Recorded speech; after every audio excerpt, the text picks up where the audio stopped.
जल भरा हुआ है, कितना जल भरा हुआ है, 10 लीटर तक का भरा हुआ है, तो इसकी क्षमता कितनी है, 10 लीटर। मैंने बोला यहाँ पे अपने पास में कोई चालक पदार्थ है, मान लो ये चालक पदार्थ है, और ये चालक पदार्थ क्या करता है, आवेशों को ग्रहण करता है, वही क्या कहलाती है, उसकी क्षमता क्या कहलाती है हमारे पास में, धारिता कहलाती है। क्या कहलाती है भाई, धारिता कहलाती है। अब आवेश हमारे पास कितना है, क्यू है भाई, आवेश हमारे पास में कितना है, क्यू है, और क्यू कितना है भाई, कोई भी चालक पदार्थ है उसमें कितना ग्रहण कर रहा है, वो आवेश को ग्रहण कर रहा है, तो उसके विभव में क्या हो रही है, वृद्धि हो रही है, उसके विभव में क्या हो जाएगी, वृद्धि।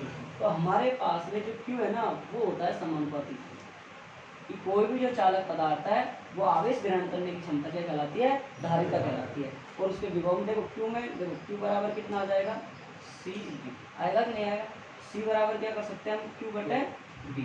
किसी भी चालक पदार्थ, कोई भी चालक पदार्थ है, उसको दिया गया आवेश और उसमें विभवांतर, दोनों का अनुपात क्या कहलाता है, धारिता कहलाता है। देखो मैंने 2-3 डेफिनेशन बता दिया आपको कि धारण करने की क्षमता धारिता कहलाती है। कोई भी चालक पदार्थ है उसमें आवेश ग्रहण करने की जो क्षमता होती है वो धारिता कहलाती है। किसी चालक पदार्थ को दिया गया आवेश तथा उसके विभव, उन दोनों का अनुपात क्या कहलाता है हमारे पास में, धारिता कहलाती है। समझ में आ गई बात, क्लियर आ गई ना भाई। कोई भी चालक पदार्थ है, आपका ये मान लो ये चालक गोला है, इसको हम क्या दे रहे हैं भाई, आवेश दे रहे हैं, तो उसके पृष्ठ पर वितरित हो रहा है, तो जो ये पृष्ठ जो आवेश ग्रहण कर रहा है ना, उसकी जो क्षमता क्या कहलाएगी हमारे पास में, धारिता कहलाएगी। और उसके भाई आपको पता है, हम जानते हैं कि कोई भी चार्ज पार्टिकल मतलब यहाँ पे लेके आते हैं, हाँ से उसके विरुद्ध लेके आते हैं बिंदु के, तो किया गया कार्य क्या होता है हमारे पास, हम बताओ, विभवी तो कहलाता है, विभवी तो कहलाता है, कहलाता है नहीं कहलाता है।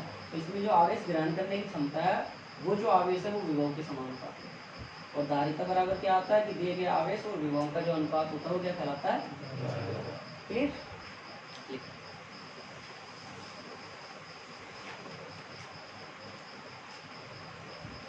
किसी चालक के द्वारा, किसी चालक के द्वारा आवेश ग्रहण करने की क्षमता, किसी चालक के द्वारा आवेश ग्रहण करने की क्षमता, किसी चालक के द्वारा आवेश ग्रहण करने की क्षमता, किसी चालक के द्वारा आवेश ग्रहण करने की क्षमता विद्युत धारिता कहलाती है, विद्युत धारिता कहलाती है।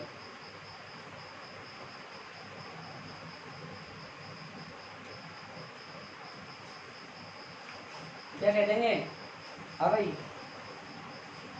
किसी चालक को दिया गया आवेश उसके विभव के क्या है, समानुपाती। सी बराबर क्या हो, क्यू बराबर क्या हो गया, सी वी।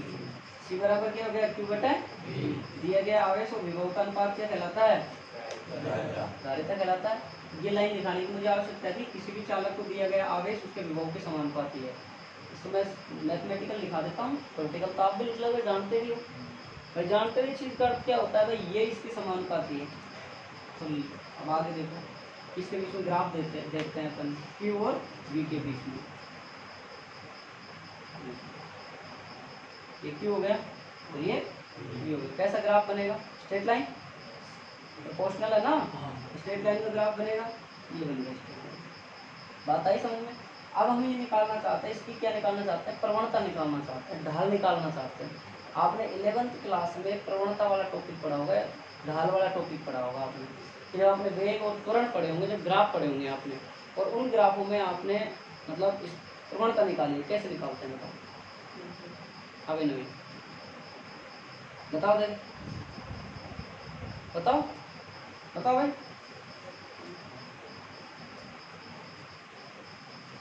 नहीं आता। देखो ये आपके पास में कोई भी अगर ये रेखा हो जिसका हमको प्रवणता ज्ञात करनी हो, सीधा सीधा फंडा है, वहीं स्पर्शरेखा खींचो और कोण लेके निकाल लो। अगर आपका थीटा का मान 90 से ज़्यादा है तो प्रवणता क्या होगी, ऋणात्मक। अगर आपका थीटा से मान कम है तो आपकी प्रवणता होगी धनात्मक। प्रवणता को दर्शाते हैं, तो प्रवणता को बोला जाता है स्लोप। क्या बोला जाता है, स्लोप। स्लोप m बराबर, m इसको लेते हैं tan थीटा के बराबर। क्यों, क्योंकि ये देखो किस किस के मध्य ग्राफ बन रहा है, y x और x x के मध्य। तो tan थीटा बराबर क्या होता है, आपको पता है क्या होता है भाई, लाल बटा कब का होता है, l बटा a होता है। तो यहाँ क्या हो गया, y बटा x हो गया कि नहीं हो गया। और यहाँ से हम क्या निकाल सकते हैं, बराबर q बटा v, जो किसके बराबर होगा, c के। धारिता के बराबर है कि नहीं है भाई, है कि नहीं है। तो हम यहाँ क्या कह सकते हैं, किसी भी चालक पदार्थ के दिए गए जो आवेश है वो और उसके विभव के बीच में जो ग्राफ खींचते हैं वो धारिता को बताता है। उसकी जो ग्राफ की जो ढाल है, प्रवणता है, वो किसको बताएगी भाई? धारिता को बताएगी। मेरी बात समझो थोड़ा सा। देखो ये अब ये टॉपिक चलेंगे ना, ये समझने के टॉपिक चलेंगे सारे के सारे टॉपिक आपको बहुत अच्छी थीम बनाओगे तो समझ में आएगा। और आपने एक दिन क्लास मिस कर दी तो आपको कुछ समझ में नहीं आएगा। और फिर कह रहा हूँ ये धारिता बड़ा ये टॉपिक चल रही है, 5-6 क्लास आएंगे, इनमें आपको डेली आना पड़ेगा। डेली नहीं आओगे, आप गायब हो गए तो आपकी सारी क्लास माटी हो जाएगी। क्योंकि भाई सीधी सी बात बता देता हूँ आपको, समझने वाली बात देखो। क्योंकि ये टॉपिक एक ऐसे टॉपिक है यहाँ से क्वेश्चन आना ही है, आना नहीं है ना, आना ही पड़ेगा उसको, चाहे न्यूमेरिकल आए। और न्यूमेरिकल भी हल्के नहीं आते हैं, ठीक ठीक टाइप के न्यूमेरिकल आते हैं उसमें, चाहे तो न्यूमेरिकल आए चाहे बड़ा टॉपिक आए। 2 क्वेश्चन आएंगे यहाँ से, छोटे क्वेश्चन भी आएंगे, बड़ा क्वेश्चन भी आएगा। एक नया टॉपिक जुड़ा है, पिछले साल नहीं था, वन डे ग्राफ जनित, हो सकता है वो आ जाए। बहुत बार आता है, मैं पढ़ता था उस टाइम चलता था वो टॉपिक। NCERT ने आ गई, फिर उसके बाद में RBI से भी हटा दिया। तो समझा ये बात? देखो आपकी जो दिया गया जो आवेश है वो विभव के समानुपाती है, तो ये हमारे क्या आ गया? CV आ गया। किसी चालक पदार्थ को दिया गया आवेश और उसका, तो भाई सामने गाड़ दे फिर है ना। मैं देखो 2-3-4 बार रिपीट कर रहा हूँ, मैं फालतू में नहीं कर रहा हूँ। मैं ये सोच रहा हूँ तुमको यही समझ में आ जाए अच्छे से। मैं एक बार रिपीट करके मैं आगे बढ़ जाऊँगा। तुम किसी भी स्कूल में कोई भी फैकल्टी से पढ़ लो, बनाए इतना रिपीटेशन कोई नहीं कराता। कराते हैं वो? कोई नहीं कराता इतना रिपीटेशन। एक बार बता दिया ठीक है बस, और नए कोई कोचिंग में कराते। और फिर भी मैं तुमको, अगर तुम जो बच्चा ध्यान देता है, आपको 70% चीज़ें यहीं क्लियर हो रही हैं। जो बच्चा अगर ध्यान से पढ़ रहा होगा, ये मेरी क्लास का रूल है, अगर ध्यान से पढ़ रहे होंगे। और जो ध्यान नहीं दे रहे ना, उनको चाहे मैं कितना ही रिपीटेशन करूँ तो समझ में नहीं आएगा। ठीक है? इसको दिया गया आवेश और विभव के मध्य हम ग्राफ खींचते हैं, जो इसकी जो ढाल है, प्रवणता है, वो किसको बताती है? धारिता को बताती है। दोनों के मध्य ग्राफ खींचो, किसके बराबर होता है? धारिता। स्लोप किससे दर्शाते हैं? m से। किसके बराबर होता है? tan थीटा के बराबर। या आपका लंब बटा आधार हो गया तो y/x होता है। अरे ये y(x) तो है, ये x हो गया, और ये कितना हो गया? q/v हो गया, बराबर क्या हो गया? और देखो एक अगर अच्छी सी चीज़ थोड़ी थीम समझो, यहाँ भी होता यहाँ भी होता तो ना कौन सी होगा? उल्टा होता ना, उल्टा हो जाता ग्राफ। समझ में आ गई बात है? अरे समझ में आ गई नहीं ये? हाँ भाई क्या से समझ में नहीं? अभी फिर से समझ आ गई? इसमें कुछ नहीं है भाई, ये क्या है? तुम्हारा 11th कमजोर है। इसके और इसके बीच में ग्राफ खींचा गया है, तो ये याद रख। ठीक है? दोनों के मध्य जो ग्राफ खींचा गया है वो हमारा बराबर होता है इसके बराबर। तो इतना याद रख, इसके मध्य ग्राफ खींचे तो एक सीधी रेखा का ग्राफ आता है। ठीक है? और इसका ये दोनों का जो मध्य अनुपात है वो किसके बराबर होता है? C के। तो m बराबर तो डायरेक्ट q/v बराबर C। इतना याद है। जो ज़्यादा डिग्री समझना चाहते हैं वो ऐसे समझे, जो इसको नहीं आता कोई बात नहीं, 11th कमजोर है, आप ज़्यादा फील ना करें। आपको काम की चीज़ लिखनी है, आप तो सिर्फ इतना लिखोगे, आपका बोर्ड एग्जाम फुल नंबर आएगा, कोई नंबर नहीं कटेगा। राइट? हमें समझ में आ गई? आगे देखो, ये अगर कोई क्वेश्चन दे दे आपको, तो मेरी क्लास का रूल यही है, यहीं आपके सारे कॉन्सेप्ट क्लियर हो जाएंगे। देखो एक क्वेश्चन दे रखा आपको कि ए और बी, यहाँ से यहाँ तक का कौन बन रहा है आपका? थीटा ए, और यहाँ से यहाँ तक का कौन बन रहा है? Theta B. ग्राफ हो रहा है क्यू और। अब बताओ क्या क्रम होगा धारिता का? फर्स्ट ग्रेड जैसे एग्जाम में आया क्वेश्चन है, क्या क्रम होगा धारिता का? बताओ, लगाओ कंसेप्ट। ये कितना बना? थीटा। हम इसकी प्रवणता निकालने के लिए स्पर्शरेखा खींच देंगे थीटा से, फिर इस पे स्पर्शरेखा खींच देंगे तो थीटा एंगल आएगा कि नहीं आएगा? तो क्या हो रहा है? एक समान बढ़ रहा है, हमारा एंगल क्या आ रहा है? बढ़ता हुआ प्रतीत। तो हमारी स्लोप क्या आ रही है? बढ़ती हुई प्रतीत होगी। हमारी स्लोप ध्यान से देखो, m किसके बराबर है? C के। m बढ़ेगा तो C बढ़ेगा, m बढ़ेगा तो थीटा बढ़ेगा, थीटा बढ़ेगा तो C बढ़ेगा। देखो भाई सामने देखो, अगर चीज़ों को समझो आप अच्छे से। मैं चाहता तो डेफिनेशन लिखा के, मात्रक लिखा के आगे बढ़ जाता, लेकिन मैं बहुत डीप थोड़ा सा अंदर तक तह तक जा रहा हूँ। ये आपका m है, वो किसके बराबर है? tan थीटा के। और ये किसके बराबर है? C के। तो आपका अगर m बढ़ेगा तो आपका थीटा भी बढ़ेगा, तो आपका C भी बढ़ेगा। समझना मेरी बात को अच्छे से, ये नॉर्मल क्वेश्चन नहीं है, ठीक ठीक क्वेश्चन है। समझ में आई है ये बात? अरे समानुपाती है, मतलब ये भी समानुपाती है, एक बढ़ेगा दूसरा बढ़ेगा, दूसरा घटेगा तो वो भी बढ़ेगा। राइट? जिसको ज़्यादा दिक्कत आ रही है कोई प्रॉब्लम ना समझे, ज़्यादा उचित ना समझे, इसकी मात्रा, विमा, डेफिनेशन और इतना ध्यान देते, बिल्कुल क्लियर है। राइट। देखो हर बच्चे को इस तरह से बताया जाता है ना, बाकी कोई भी ना सोचो रहे आपने सब समझ में आ जाएगा, आराम आराम से पढ़ो समझ लो। इसमें क्या आ जाएगा, देखो ये एंगल अपने पास में, देखो एक ग्राफ क्या है, इधर ही आएगा तो घटता हुआ प्रतीत होता है कि नहीं होता है। तो सबसे ऊपर ये है, नहीं है भाई, देखो इसका एंगल देख लो तो क्या आएगा, थीटा ए बढ़ता हुआ प्रतीत होगा तो थीटा पी भी बढ़ेगा, तो मतलब सी ए भी बढ़ेगा तो यही आएगा नहीं आएगा, बताओ आगे। अब अगर दूसरा क्वेश्चन दे दूं मैं, दिख रहा है ना वीडियो में एक ग्राफ, अगर दूसरा क्वेश्चन क्या कह रहा है, ध्यान से देख लो भाई, दूसरा क्वेश्चन क्या कह रहा है,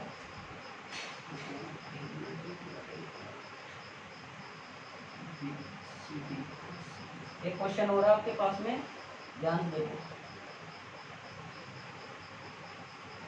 इसको खा लो या नहीं, इसको हटा दें,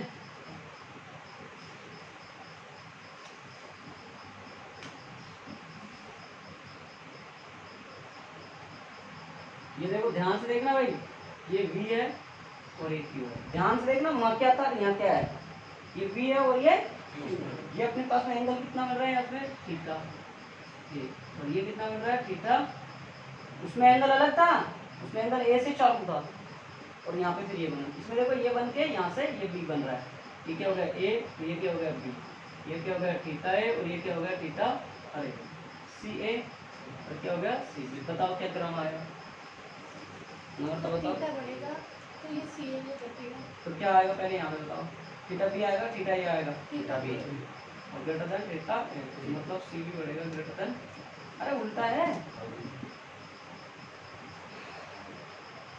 इसको समझ में नहीं आई, वो ज़्यादातर जिस बच्चों का बेस बहुत ज़्यादा कमजोर है फिर भी समझो आप ये ग्राफ को देखिए, आपका ग्राफ ये ऊपर है नहीं है, बढ़ रहा है कि नहीं बढ़ रहा, तो ये घटता हुआ जा रहा है कि नहीं जा रहा नीचे साइड, तो ये अपने पास ये क्या है, ये बड़ा हो जाएगा ये छोटा हो जाएगा, यहाँ इसका उल्टा होगा तो ये इसका उल्टा होगा, ठीक है। और ज़्यादा चीज़ें ज़्यादा डीप में घुसने की आवश्यकता नहीं है, इतना ही बहुत सफिशियंट है, बाकी तुम्हारे चाहे फाउंडेशन देख लो चाहे नॉन फाउंडेशन देख लो, सब यही मामला करा, ठीक,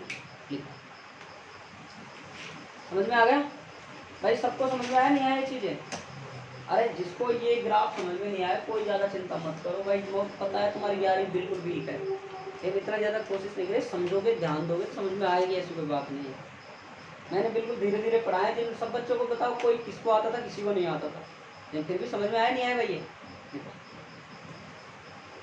आता लिखा दिया,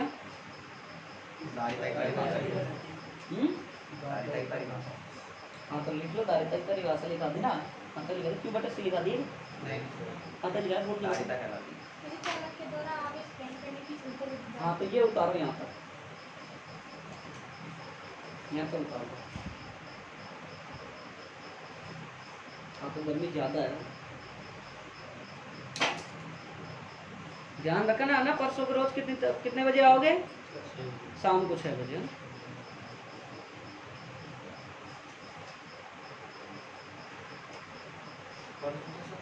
हाँ कल की छुट्टी है, वैसे उतार लिया, करो लिखो भाई, किसी चालक को दिया गया आवेश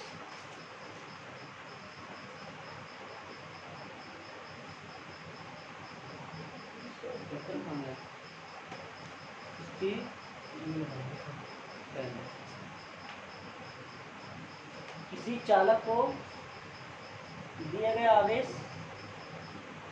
किसी चालक को दिया गया आवेश वह उसके विभव में वृद्धि का, वह उसके विभव में वृद्धि का अनुपात, वह उसके विभव में वृद्धि का अनुपात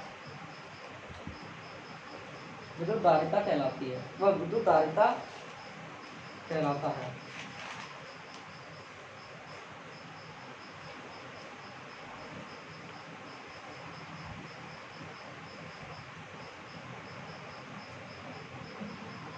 लिख लिया, अब आप ये उतार लो सारे काम है, ये लिखाने जो टहनी हिंदी में इसके बराबर होता है वो तो आप जानते हो,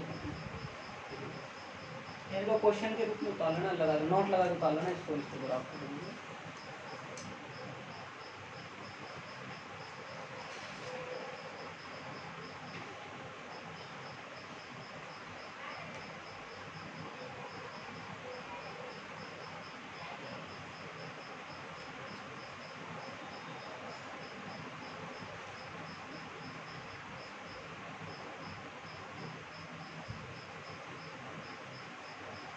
सब पिछला मिला बस तो पीते हैं साइड में।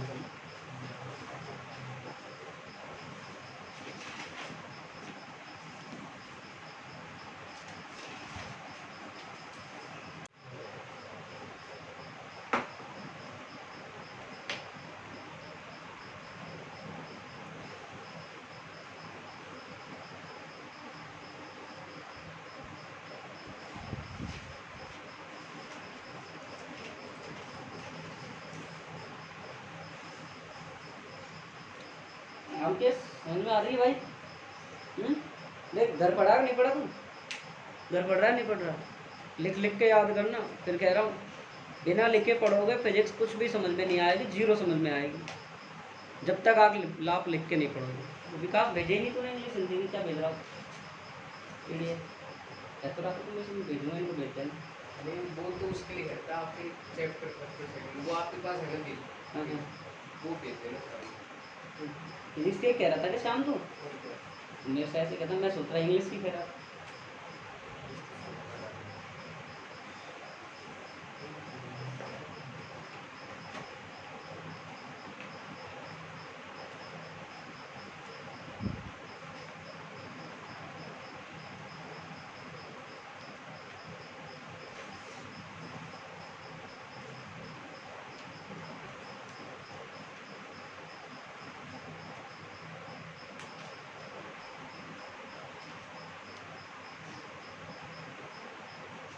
कर लिया?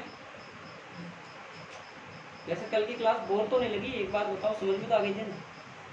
सबको नींद आ रही है। नींद आ रही है? क्या बता ये आओ फतेह सिंह वो ना, देखो जिसके समझ में आया दोबारा पूछ लो, फिर किसी को कहीं भी प्रोग्राम के पूछ ले, कोई दिक्कत हो जाए भाई। अगर जैसे नहीं आए समझ में आया पूछा करो आप। शिवराज चलो कोई दिक्कत, सुनील मिटा दो जल्दी करो। अमित समझ में आ गया? ये डंडों को ध्यान ज़्यादा इनको थोड़ा समझ के ध्यान रखना। अगर ये खेल समझ में आ रहा है तो ये समझ में आ रहा है। मिटा दो।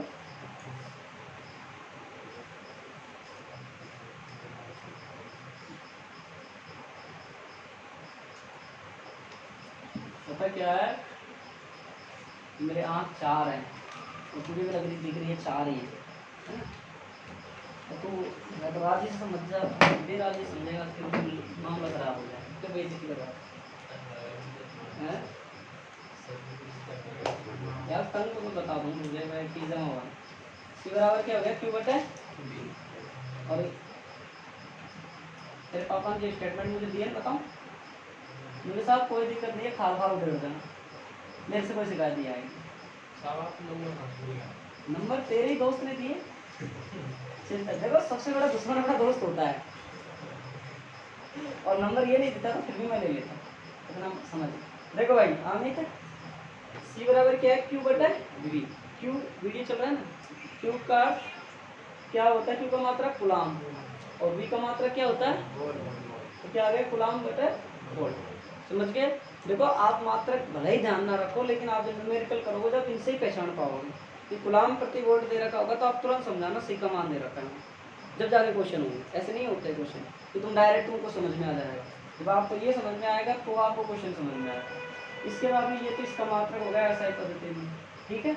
अन्य मात्रक इसके देखे तो आपने 11th क्लास में पढ़ लिए सर, हमने कौन से मात्रक पढ़ लिए, देखो 1 मिली फैरेड वगैरह, इसके बाद 1 माइक्रो, देखो ये पढ़ रखा है आपने, 1 एन है, कितना होता है 10 की पावर -3 मीटर, कितना होता है 10 की पावर -6 मीटर, कितना होता है 10 की पावर पिको फैरेड, बाहर आ जाएगा, ठीक है।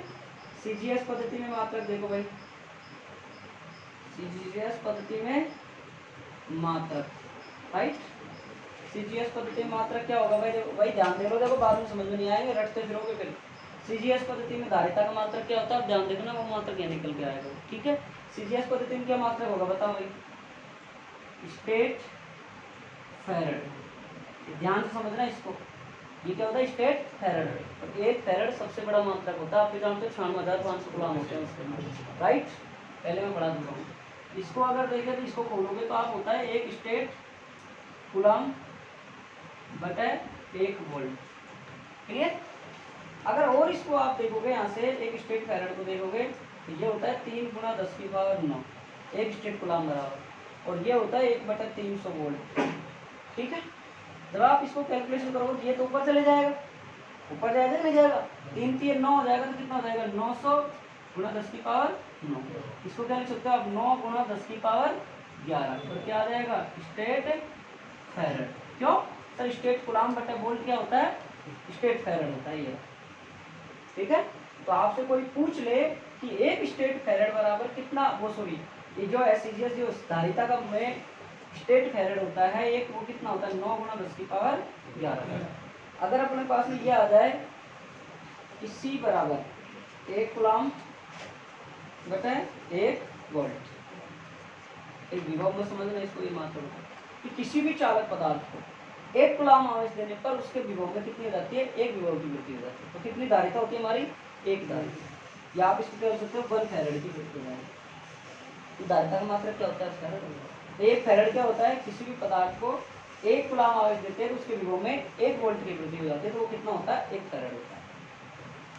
समझ में आ रही है। देखो डेफिनेशन अगर आप रटोगे तो रट लो, रटने की बात है नहीं, आप इससे बनाओ कि किसी भी चालक को आप 1 कूलम आवेश दे रहे हो तो उसके विभव में कितनी वृद्धि हो रही है, 1 वोल्ट की। कितना आ रहा है 1 फैरेड। वापिस देखिए आप सीजीएस पद्धति मात्रक होता है धारिता का स्टेट फैरेड। स्टेट फैरेड बराबर होता है 1 स्टेट कूलम बटा 1 वोल्ट होता है। 1 स्टेट कूलम बराबर होता है 9 3 गुणा 10 की पावर 9। ठीक है। इसके बाद में होता है वो 1 वोल्ट बराबर होता है 1/300।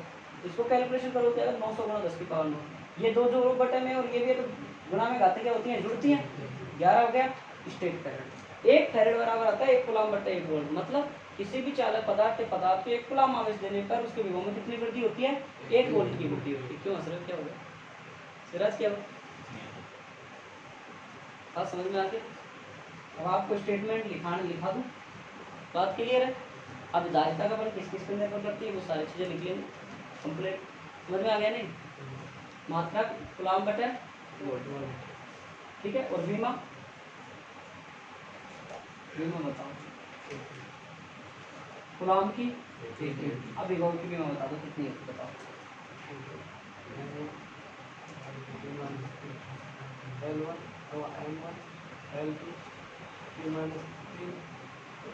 और बताओ भाई आनंद बताओ। तो रटते क्यों, विभव वोल्ट का विभव का फॉर्मूला बताओ क्या होता है, W बटे Q, और W बराबर क्या होता है M1L2 और 80 इसके आ जाएगी, निकाल के कर लेंगे।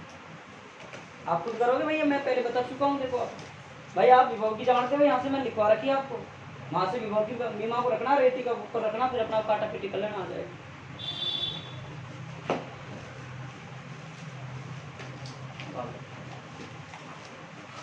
बाकी थोड़ी वीडियो क्या है 480 360 में देखो, 480 तक देखा करो, बिल्कुल क्लियर आ गया। आप देखते हो नेट बच्चा नहीं देख सकते मालिश में, नहीं दिखता क्यों, आज फोन की प्रॉब्लम है, वीडियो की प्रॉब्लम है। वीडियो की कैसी कोई शिकायत नहीं है, मैं देखता हूँ सारी वीडियो। कल की दिखाई नहीं दी, ये इनको कैसे दे रही है। और भाई सर कल तो 4 साढ़े 4 बजे जल्दी चालू कर दो, 8:30 बजे देखेंगे, नहीं देखेंगे, 1.5 घंटे के बोर हो जाएंगे, सो जाएंगे, नींद आने लग जाए, इसलिए मैंने ग्रुप में वैसे डाल तो दिया था। फोन में प्रॉब्लम है कि निरस्त रहेगा। शाम दिख रहे थे ना क्लास, लास्ट के टॉपिक सुनने वाले ये देखे था।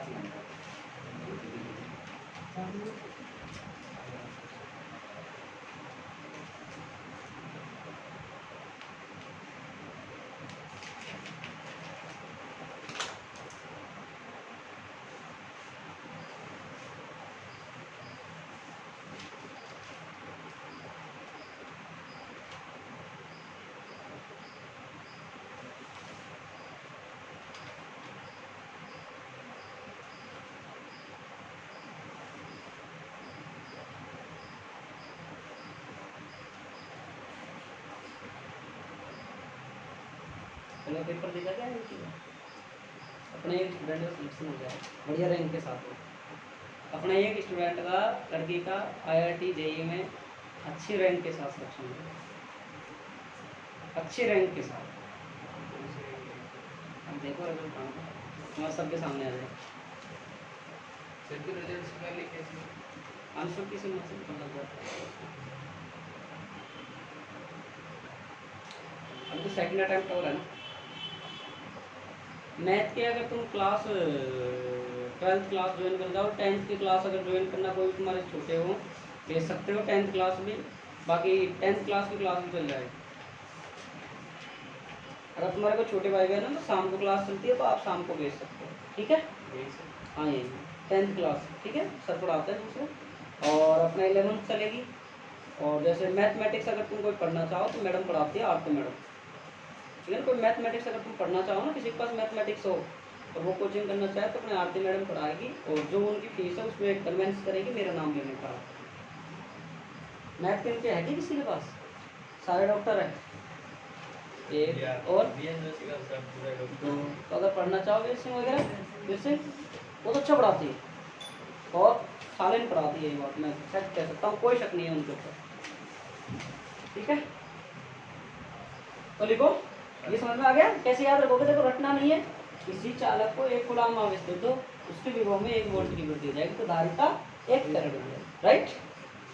देखो किसी चालक को, सुनिए बेटा, किसी चालक को 1 कूलाम आवेश देने पर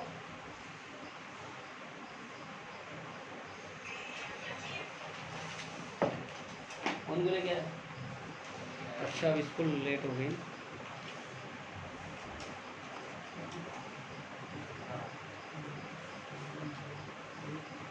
कूलाम आवेश देने पर,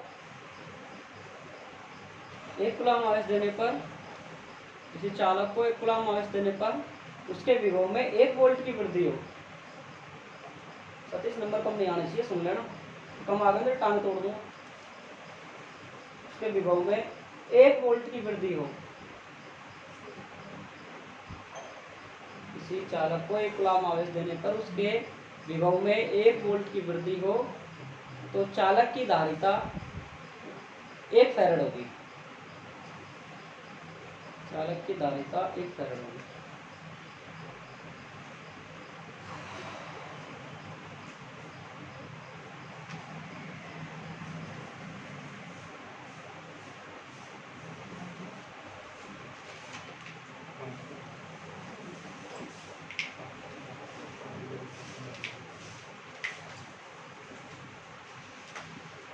विद्युत धारिता से संबंधित महत्वपूर्ण तथ्य, विद्युत धारिता से संबंधित महत्वपूर्ण तथ्य।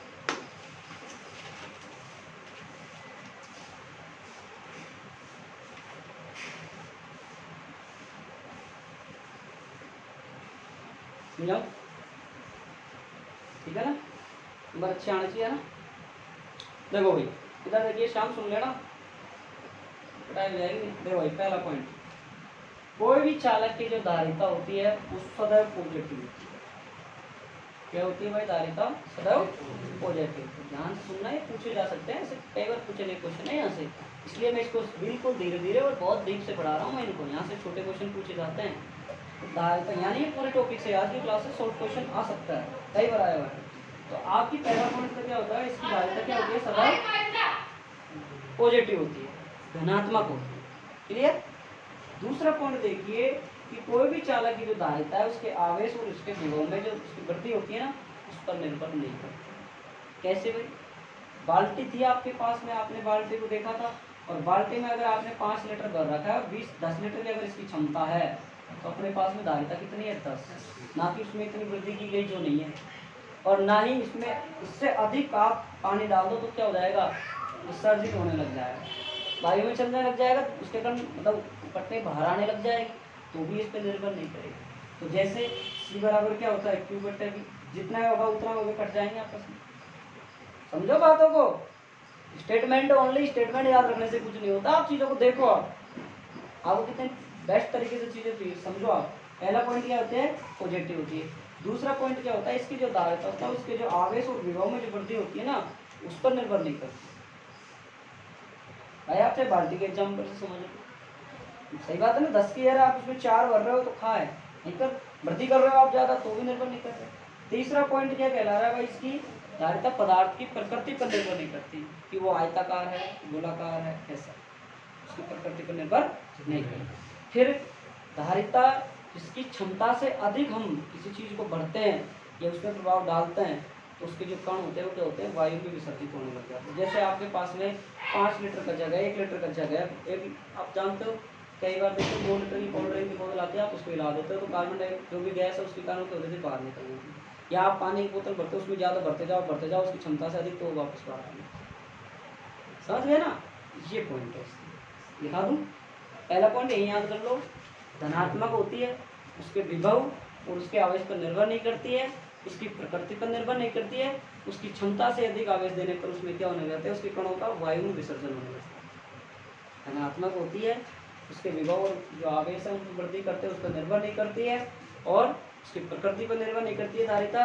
और अगर उसकी क्षमता से अधिक आवेश देते हैं, हम वृद्धि करते हैं विभव में, तो उसमें क्या होता है, उसके जो कण है वो क्या चल जाते हैं, वायु में विसर्जित होने लगते हैं। विद्युत धारिता सदैव धनात्मक होती है।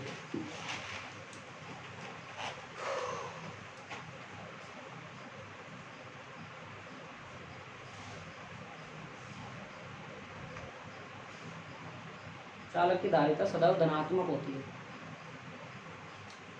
दूसरा लिखो, किसी चालक को दिए गए आवेश, किसी चालक को दिया गया आवेश, किसी चालक को दिया गया आवेश, किसी चालक को दिया गया आवेश वह उसके विभव पर, वह उसके विभव पर, वह उसके विभव पर चालक की धारिता निर्भर नहीं करती है। चालक की धारिता निर्भर नहीं करती है।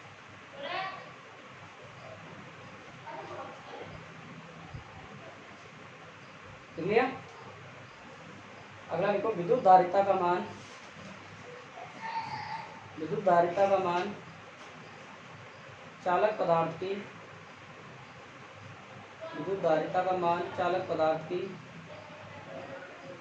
विद्युत धारिता का मान चालक पदार्थ की प्रकृति पर निर्भर नहीं करता है। का मान चालक पदार्थ की प्रकृति पर निर्भर नहीं करता है।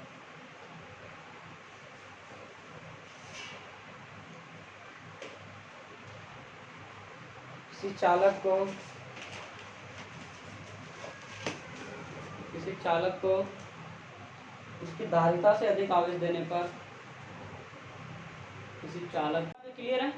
First point, capacitance is a always positive, right. Second point, अपने जो कैपेसिटेंस है वो नॉट डिपेंड किस पर, चार्ज एंड वेलोसिटी पर, ठीक है, जो उसको दिए गए हैं उस पर, ठीक है। मतलब धारिता हमारी सदैव धनात्मक होती है, उसको दिए गए विभव और जो आवेश है उस पर निर्भर नहीं करती है, और चालक पदार्थ की प्रकृति पर निर्भर नहीं करती है, और उसकी क्षमता से अधिक आवेश देते हैं तो आवेशों का वायु में विसर्जन होने लगता है। क्लियर? अगला पॉइंट देखो, चालक की धारिता को एडिंग, चालक की धारिता को प्रभावित करने वाले, की धारिता को प्रभावित करने वाले कारक,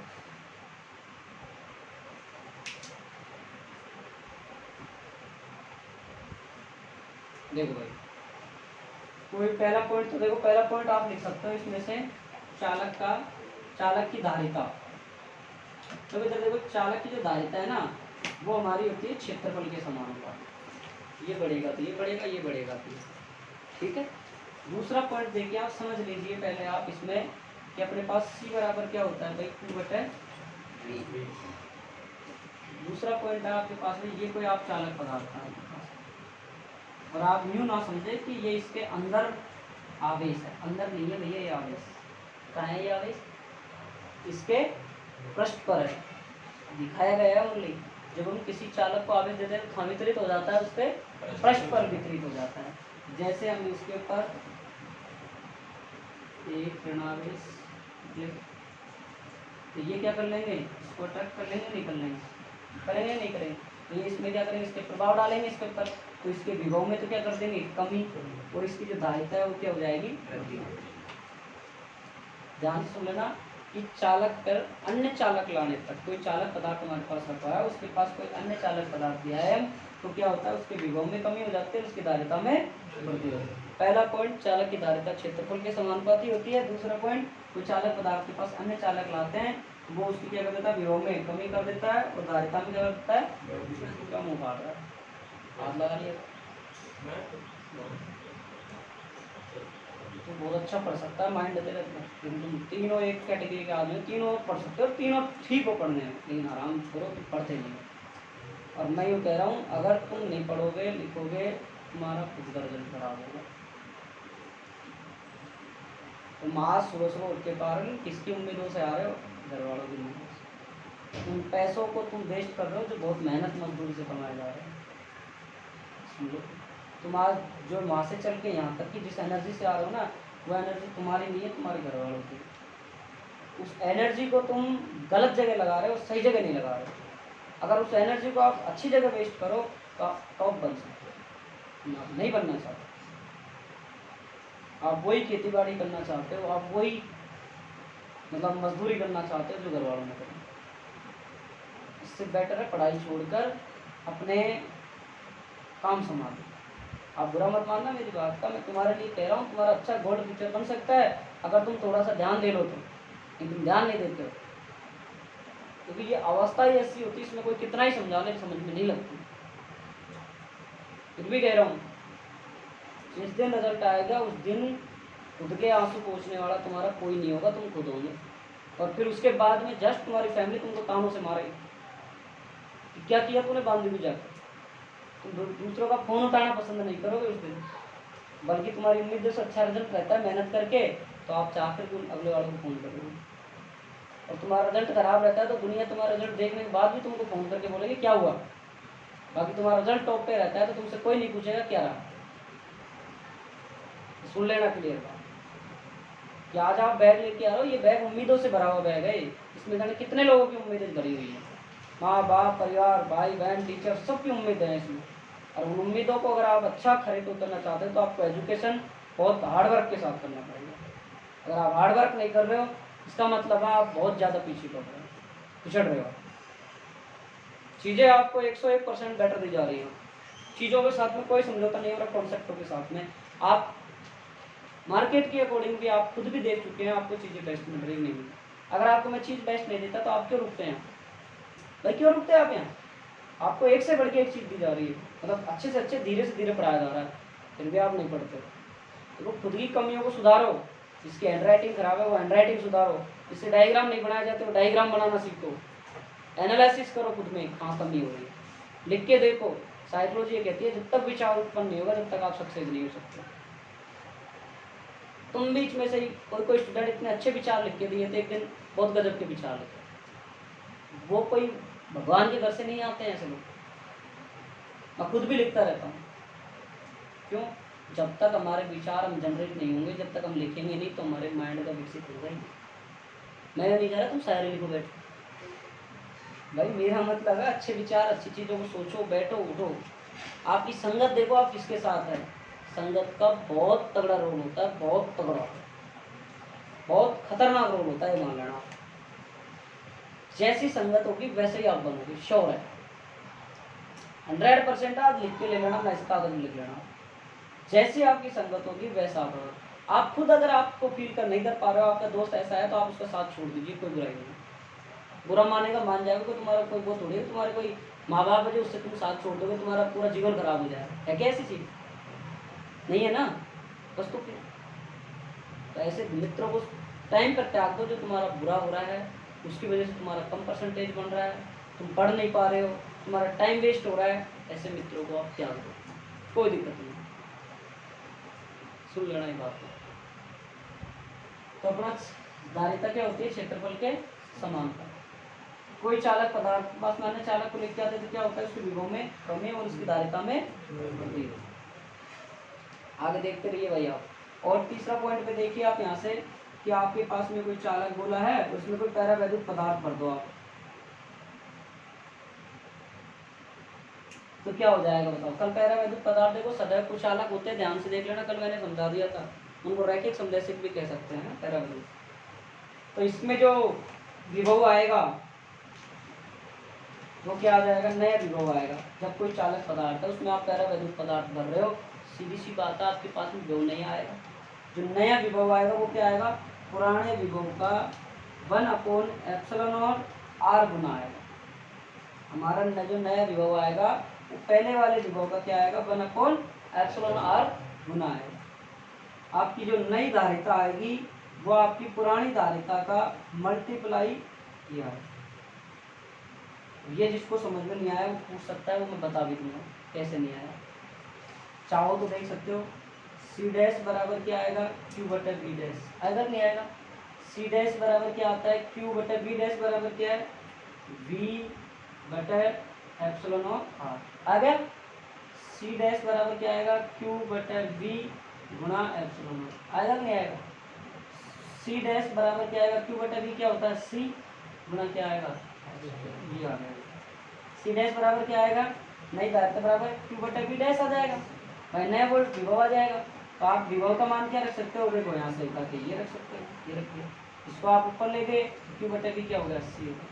तो आप किसी देखो आपका जो चालक की धारिता को प्रभावित करने वाले कारक है, पहला तो है कौन सा, क्षेत्रफल। दूसरा है आपके पास में किसी चालक पदार्थ को अन्य चालक पदार्थ पास मिलाते हैं तो उसके विभव में कमी हो जाती है, धारिता में वृद्धि हो जाती है, राइट। किसी चालक पदार्थ में आप कोई पैरावैद्युत पदार्थ रखते हो, भरते हो, तो उसकी जो विभव है, नया विभव वो पहले वाले विभव का 1/ε/r गुना हो जाता है, ठीक है। मीडियम भर रहे हो इसलिए आ रहा है, अगर आप निर्वात रखते तो ε0 भी आ सकता था, समझ रहे हो चीज़ों को। और आपकी जो धारिता है वो क्या आ जाएगी, पहले वाली धारिता का गुना हो जाएगी εr।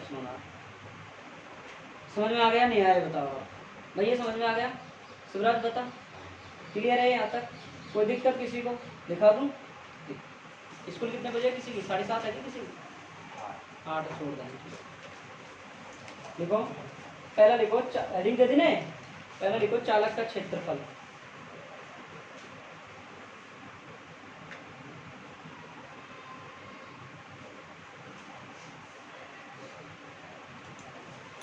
इसके बाद लिखो, ये लिख लो पहला पॉइंट, सी समानुपाती है। दूसरा पॉइंट लिखो,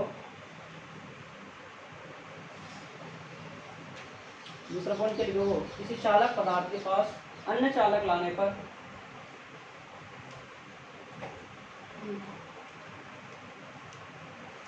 किसी चालक पदार्थ के पास अन्य चालक पदार्थ लाने पर उसके विभव में तो कमी,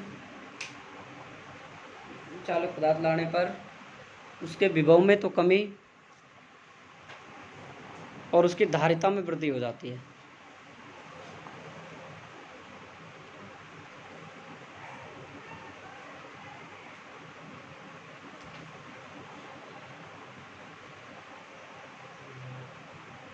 क्लियर, ठीक है। अगला पॉइंट लिखो, ये लिख लो, ये बना लो।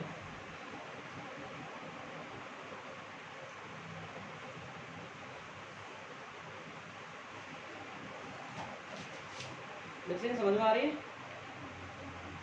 और तो पिटेगा अगर आपसे क्लास अनुपस्थित रहा, तो ध्यान रख लेना। बता लिया काम क्या, समझ में आ गया, आवाज तो आ रहा होगा हैं, घर जाके पढ़ेगा जब आएगी, नहीं पढ़ेगा चाहे कितना कहीं भी चले जाना, नहीं आएगी समझ में आएगी। जब तक आप घर जाके यहाँ से डबल मेहनत नहीं करोगे जब तक कुछ नहीं होगा, अगर आपकी नींव बहुत ज़्यादा कमजोर है। कर लिया, क्या हुआ सतीश, अन्य चालक, वो तो भाई तुम मुझे थ्योरी लिखाई है वो नहीं लिख के आप इससे भी समझ सकते हो। तीसरा पॉइंट लिखो, चालक के चारों ओर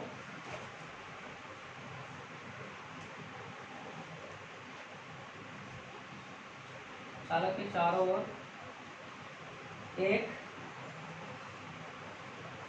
पैरावैद्युत पदार्थ, नहीं पैरावैद्युत पदार्थ का माध्य, अरे चलो हाँ लिख लो, पैरावैल्यू तो कुछ अलग हो जाएगा ना। लिख लो माध्यम बढ़ने पर, ऐसे लिख लो, इसे चालक पदार्थ के चारों ओर माध्यम बढ़ने पर, माध्यम बढ़ने पर, माध्यम बढ़ने पर क्या हो जाएगा, उसका विभव, नया विभव क्या हो जाएगा, पहले वाले विभव का 1/एप्सिलॉन r, और उसकी नई धारिता पुरानी धारिता की गुणा हो जाएगी एप्सिलॉन r। इसको आप एप्सिलॉन r की जगह इसको आप क्या बोल सकते हो, k भी बोल सकते हो, ठीक है। लिख लो जिसको ये तो साइड में डालना ना, ये तो ये है, ये कैसे आया, ये है, ये तो ये है, ये कैसे आया, ठीक है।